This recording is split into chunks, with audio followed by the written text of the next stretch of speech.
Nait, that's Mary Rose Gueral. Ay, wow. Yan. Ganyan. Ooh. Di ba? Fierce. Give us fierceness. Warrior. Oh. Oh. Josa, Ay, ano yan? warrior. I love this kasi wala siyang ganun daming embellishment na mga other article pero everything is well planned. And it's on point. And ang masasabi ko lang dito sa national costume na to is that, kumbaga, pinakita talaga ni Mary Rose Gueral kung ano yung asset niya. Mhm. Which is paulit-ulit kung sinasabi, yung skin niya. Skin niya. So, show it off girl, parang ganun yung ginawa niya na it was just perfect. Uy, isa sa mga gusto ko di. Yan. Kasi, tapos may ano,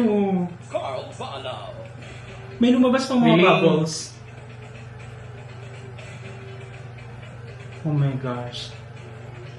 Dapat ipasok na talaga si Mary Rose sa ano no, sa first cut. Mhm. Like, you know, yung ginagawa niya ngayon is she's giving it her all and I wanna air it again kung ano yung Diyan sinuserve mo niya. makikita yung mga designs na yung ang daming nilalagay na mahirap siya kumbaga i-connect.